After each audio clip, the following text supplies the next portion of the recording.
Good morning students. बेटा हमारा chapter चल रहा था अकाउंटिंग रेशियोज़। इसकी पहली कैटेगरी थी हमारी लिक्विडिटी रेशियोज़। लिक्विडिटी रेशियोज़ में हम दो रेशो फाइंड आउट करते हैं, करंट रेशो और क्विक रेशो। करंट रेशो हमने लास्ट वीडियो लेसन में कवर किया था। आज मैं आपको सिखाऊंगा how to find out quick ratio. Quick ratio को हम लिक्विड रेशो और एसिड टेस्ट रेशो भी कहते हैं। क्विक रेशो क्या होता है? A ratio of quick assets to current liabilities is called quick ratio. Quick assets और करंट लायबिलिटी के बीच में ये रिलेशनशिप को इस्टेब्लिश करता है। क्विक रेशो और लिक्विड रेशो को फाइंड आउट करने का फार्मूला क्विक एसेट्स और liquid assets upon current liabilities means इस रेशो को फाइंड आउट करने के लिए हमारे पास दो ग्रुप हो गए, एक क्विक एसेट्स और दूसरा current liabilities.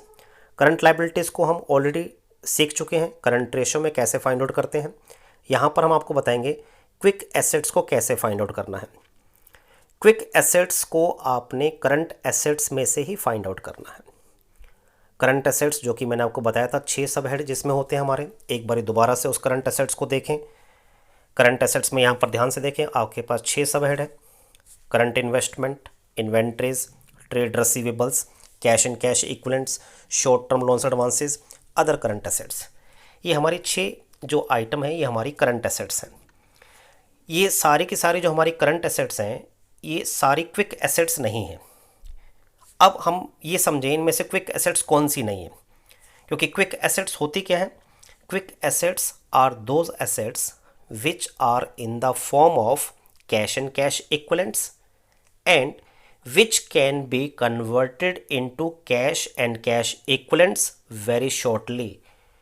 Very shortly means within the maximum period of 1 month.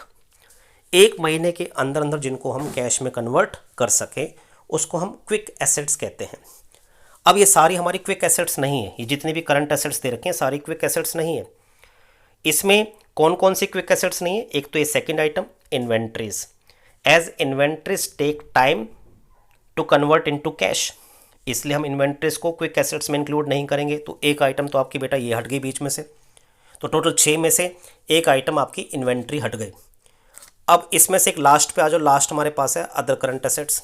Other current assets में आप ध्यान से देखें 3 एग्जाम्पल दे रखे हैं, एक एक्रूड इनकम, एक प्रीपेड एक्सपेंस और एक एडवांस टैक्स।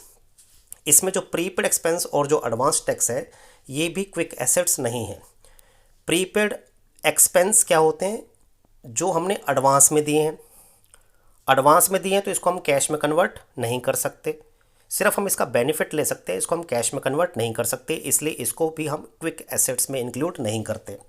तो क्विक एसेट्स में क्या इंक्लूड नहीं करते? नंबर 1 इन्वेंट्रीज और number 2 prepaid expense and advance tax, इसको इंक्लूड नहीं करते। अब इतना समझने के बाद आप ध्यान से देखें इसका formula, quick assets equal to current assets minus inventories minus prepaid expense and advance tax. समझ में आ गई बात? ये क्विक एसेट्स को निकालने का फार्मूला है।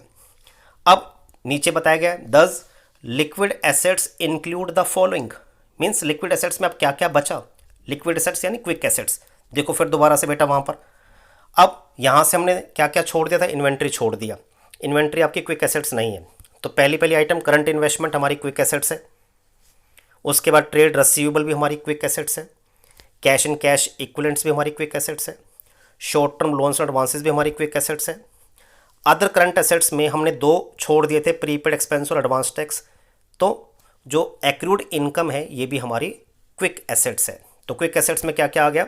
Current investment, trade receivable, cash and cash equivalents, short term loans and advances and accrued income. अब ध्यान से यहाँ पर देखो बेटा, जो यहाँ पर लिखा हुआ है दस liquid assets include the following current investments, trade receivables, cash and cash equivalents, short term loans and advances and last other current assets के ब्रैकेट में लिखा हुआ है ओनली एक्रूड इनकम। तो बेटा ये इस तरीके से हम क्विक एसेट्स को फाइंड आउट करते हैं। तो जब दोनों को आप क्विक एसेट्स को फाइंड आउट कर लोगे, करंट लायबिलिटीज़ को फाइंड आउट कर लोगे, दोनों को आपस में डिवाइड करोगे तो आपके पास रिक्वायर्ड आंसर आ जाएगा। अब इसका आइडियल रेशो, बेंचमार्क और स्टैंडर्ड रेशो क्या है? वो है 1:1, means quick assets must be equal to current liabilities. Quick assets current liability के बराबर होनी चाहिए। अगर हमारा क्विक रेशो 1:1 से ज़्यादा है तो short term financial position sound है, अगर 1:1 से कम है तो हमारी short term financial position weak है। ठीक है बेटा। तो लेकिन मैंने आपको पहले बताया था कि कमेंट वाला पार्ट आपने नहीं करना, कमेंट वाला पार्ट आपका प्रैक्टिकल में है, आपको सिर्फ रिक्वायर्ड आंसर को फाइंड आउट करना है और याद रखना है इसका जो स्टैंडर्ड रेशियो 1:1 है। क्विक रेशियो जो है वो करंट रेशियो की जो ड्रॉबैक्स हैं उसको कवर करता है। Means quick ratio is the best indicator to जज the short term financial position of a business. अब दो रेशियो हमने कर ली, करंट रेशियो और क्विक रेशियो। दोनों में क्या डिफरेंस है, यहां पर ध्यान से देखिए बेटा, दोनों में आपको डिफरेंस दे रखा है। पहला डिफरेंस दे रखा है on the basis of relationship, it establish relationship between current assets and current liabilities. Means जिसका फार्मूला है current ratio equal to current assets upon current liabilities. And what about quick ratio, it establishes relationship between quick assets and current liabilities, that is quick ratio equal to quick assets upon current liabilities।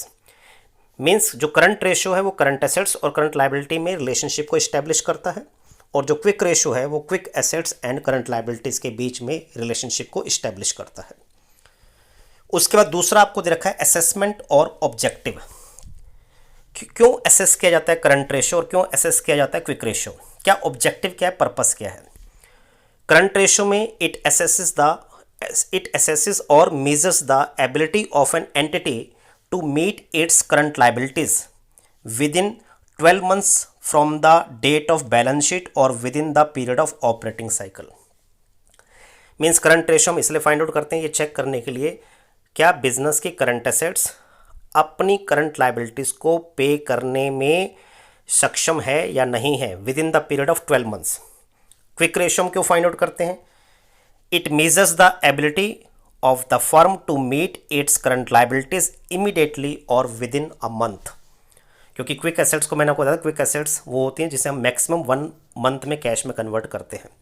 तो हम ability check करते हैं business की, क्या वो able है अपनी 1 month के अंदर करंट लाइबिलिटीज को पे करने में या नहीं, ये ऑब्जेक्टिव है इसका। तीसरा डिफरेंस आपको दे रखा on the basis of ideal ratio, 2:1 is considered to be an ideal ratio. Means current ratio का आइडल रेशियो 2:1 है और क्विक रेशियो का आइडल रेशियो 1:1 है। ट्रू मेजरमेंट, ट्रू मेजरमेंट मतलब मीन्स कौन सा बेस्ट इंडिकेटर है।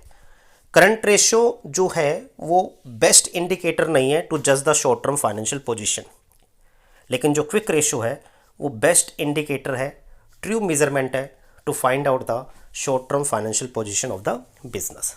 तो ये बेटा दोनों में डिफरेंस आप एक बार देख लेंगे। इसके बाद कुछ और फार्मूले हैं जो जब आप प्रैक्टिकल क्वेश्चन को सोल्व करोगे वहाँ पर आपके काम आएंगे। जैसे कि मैंने एक बैलेंस शीट का फॉर्मेट लिया, बैलेंस शीट को 2 पार्ट्स में डिवाइड किया, इक्विटी एंड लाइबिलिटीज़ और दूसरा पार्ट एसेट्स। मैंने सिर्फ मेजर हेड लिए। इक्विटी एंड लाइबिलिटीज़ में मैंने लिया शेयर होल्डर फंड, दूसरा नॉन करंट लाइबिलिटीज़, तीसरा करंट लाइबिलिटीज़, और एसेट्स पर मैंने 2 मेजर हेड लिए, नॉन करंट एसेट्स और दूसरा करंट एसेट्स। बैलेंस शीट में दोनों साइड का टोटल वर्टिकली इक्वल है, दोनों को हम टोटल एसेट्स कह सकते हैं। मीन्स टोटल एसेट्स को निकालने के 2 फार्मूले हैं, non current assets plus current assets और share holder fund plus non current liability plus current liability. Means total को आप टोटल एसेट्स कह लो या total of equity and liabilities कह लो, बात एक ही है क्योंकि दोनों का टोटल इक्वल होता है। अब ध्यान से वहां पर देखिए, इक्विटी एंड लाइबिलिटीज में non current liabilities plus current liabilities दोनों को मैंने जब प्लस किया तो मेरे को आप मिल गया यहाँ पर टोटल डेट्स, यानी टोटल डेट का formula, that means liability, total liability. Total liability में नॉन करंट लाइबिलिटी और करंट लाइबिलिटी दोनों को इंक्लूड कर दो तो उसको हम टोटल डेट कहते हैं। तो कई बार क्वेश्चन में आपको टोटल डेट दे रखा होगा, तो टोटल डेट का फार्मूला होता है non current liability plus current liability. Non current liability को हम लॉन्ग टर्म डेट्स कहते हैं, LTD, वहाँ पर देखिए ब्रैकेट में लिखा हुआ है LTD, जिसकी फुल फॉर्म है long term debts. Current liability जिसको हम शॉर्ट टर्म डेट्स कहते हैं, STD, शॉर्ट टर्म डेट्स। तो long term debts, short term debts दोनों को जोड़ दो, आपके पास टोटल डेट आ जाएंगे। तो टोटल डेट का फार्मूला आपको ध्यान में रखना है, टोटल डेट का फार्मूला बना non current liability plus current liability. तो क्वेश्चन में आपको टोटल डेट भी दे रखा होगा, नॉन करंट लाइबिलिटी भी दे रखा होगा, तो आप यहाँ से करंट लाइबिलिटी की वैल्यू फाइंड आउट कर सकते हैं। फिर एक फार्मूला मैंने और बनाया बेटा, ऊपर ध्यान से देखो, शेयर होल्डर फंड और दूसरा नॉन करंट लाइबिलिटी, दोनों को अगर हम ऐड कर दें तो आ जाएगा हमारे पास कैपिटल एम्प्लॉयड। कैपिटल एम्प्लॉयड का फार्मूला क्या बना, share holder fund plus non current liabilities. ठीक है बेटा, यहां पर ध्यान से देखो, नीचे मैंने फार्मूला बना रखा है share holder fund plus non current liability, capital employed हो गया। अब इसको मैं दूसरे वे में भी फाइंड आउट कर सकता हूँ। कैसे? मैंने दोनों को जोड़ा, शेयर होल्डर फंड और नॉन करंट लायबिलिटी को जोड़ने से कैपिटल एम्प्लॉयड आ गया। आप क्या करें, टोटल एसेट्स में से ये जो तीसरी आइटम है करंट लायबिलिटी, यानी टोटल में से अगर हम करंट लायबिलिटी को हटा दें तो किसके बराबर होगा? Share holder fund plus non current liabilities के। तो टोटल एसेट्स में से आपने करंट लायबिलिटी घटा दी तो हमारे पास आ गया share holder fund and non current liability. ये दूसरा फार्मूला है। तीसरा फार्मूला फिर हमने इसको और आगे फर्दर ड्राइव किया। ध्यान से देखें, टोटल एसेट्स में हमने दो ली, एक तो non current assets plus current assets और माइनस क्या हो रखा है? Current liability. अब यहाँ से एक फार्मूला और बन जाएगा, non current assets plus current assets minus current liability को हम कहते हैं वर्किंग कैपिटल। तो non current assets plus working capital भी कैपिटल एम्प्लॉयड का फार्मूला है। तो कैपिटल एम्प्लॉयड को निकालने के 3 फार्मूले बन गए बेटा। Number 1 share holder fund plus non current liability, दूसरा current assets total assets minus current liability, और तीसरा non current assets plus working capital. तो यहाँ से भी आपके पास करंट एसेट्स करंट लायबिलिटी को निकाला जा सकता है।